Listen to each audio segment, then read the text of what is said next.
तो रंगों का त्योहार सब जानते हैं खुशी और जश्न का प्रतीक होता है। लेकिन सोचिए, क्या हो अगर यही रंग खौफ का साया बन जाए। आज हम स्कैरी हब की एक ऐसी ही कहानी देखने वाले हैं जो होली के उल्लास को एक जानलेवा अंधेरे में डुबो देती है। तो इस पूरी कहानी का जो दिल है ना, वो बस एक सवाल में धड़कता है। एक त्योहार जो खुशी और रंगों का प्रतीक है, आखिर वो एक पूरे गांव के लिए जानलेवा डर का कारण क्यों बन गया?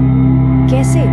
चलिए कहानी के पहले हिस्से में चलते हैं। ये हमें एक ऐसे गांव में ले जाती है जहां होली का नाम सुनते ही लोगों के चेहरे पर खौफ छा जाता है। और ये सिर्फ कोई छोटा मोटा डर नहीं है, ये एक जानलेवा परंपरा बन चुका है। और इस डर के केंद्र में है एक बहुत ही अजीब और अटल नियम ये है कि होली के समय गांव की हर नई दुल्हन को गांव छोड़कर अपने मायके जाना ही पड़ता है, कोई चारा नहीं है। और इस नियम को तोड़ना मतलब सीधा सीधा मौत को बुलावा देना है। ये डर कितना गहरा है, इसका अंदाजा आप इस बात से लगाइए। जैसा एक गांव वाली कहती भी है कि होली के आसपास शादी का जिक्र करना भी मौत को न्योता देने जैसा है। तो ये कोई अंधविश्वास नहीं है, उनके लिए ये एक जानलेवा हकीकत है। तो अब कहानी में एक नया मोड़ आता है जब दो बाहरी लोग, जिन्हें इस खतरे के बारे में कुछ भी नहीं पता, गांव में दाखिल होते हैं। वो अपने साथ एक तोहफा लेकर आते हैं जिसे वो तो खुशी का पैगाम समझ रहे थे, लेकिन असल में वो तबाही की शुरुआत थी। यहाँ पर कहानी का जो विरोधाभास है वो कमाल का है। देखिए, एक तरफ है सुप्रिया और गौरव, एक नया नवेला शादीशुदा जोड़ा जो अपनी दोस्त को सरप्राइज देने आए हैं। उनका प्लान क्या है? अपनी पहली होली साथ में मनाना। लेकिन गांव की हकीकत क्या है?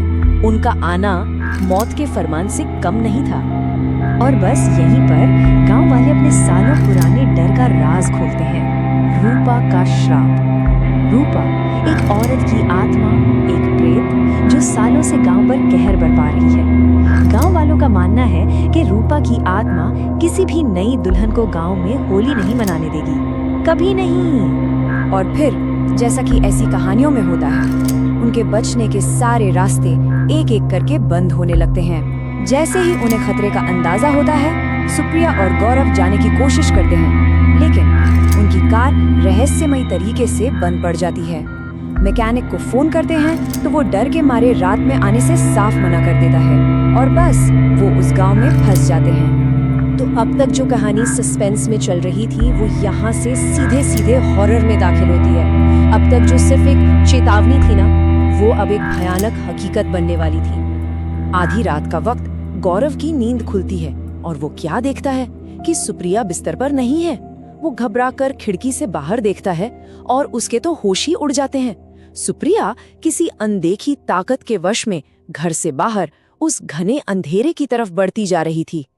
और जब गौरव भागकर उसके पास पहुंचता है तो सुप्रिया एक भयानक चेहरे के साथ उसकी तरफ पलटती है।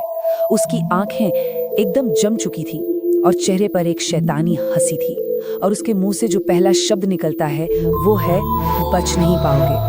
अब उस आत्मा का मकसद पूरी तरह से साफ हो जाता है। सुप्रिया की आवाज में वो प्रेत ऐलान करती है कि इस गांव में कोई भी नई दुल्हन रंगों की होली नहीं मनाएगी, वो मनाएगी तो सिर्फ खून की होली। इसके बाद जो होता है वो बस प्योर तबाही है। सुप्रिया, या कहें कि उसके अंदर की आत्मा, सारी रस्सियां ऐसे तोड़ देती है जैसे वो धागे हों। वो अजीब तरह से पीछे की ओर दीवार पे चढ़ने लगती है। गौरव की हर मिन्नत को अनसुना करके वो एक नुकीला हथियार उठाती है और एक ही झटके में अपनी जान ले लेती है। इस खौफनाक मंजर के बाद गौरव का एक ही सवाल हवा में गूंजता रहता है, ये सब कुछ क्या हो गया? और ये सवाल हमें कहानी के हॉरर से निकालकर उस वजह की तलाश में ले जाता है जिसने इस पूरी त्रासदी को जन्म दिया। तो अब हमें जवाब मिलता है। देखिए, इस कहानी का अंत उस प्रेत को हराने में नहीं है, बल्कि उस इंसानी त्रासदी को समझने में है जिसकी वजह से वो प्रेत बनी। कहते हैं ना, हर श्राप के पीछे एक दुखद कहानी होती है, और रूपा की कहानी भी कुछ ऐसी ही थी। सब कुछ शुरू हुआ प्यार से। रूपा और अमन एक दूसरे से शादी करना चाहते थे, लेकिन कहानी में विलन की एंट्री होती है, मनोज। वो एक तरफा रूपा को चाहता था और उसने साजिश रचकर उनके रिश्ते का राज सबके सामने खोल दिया। फिर आया होली का दिन।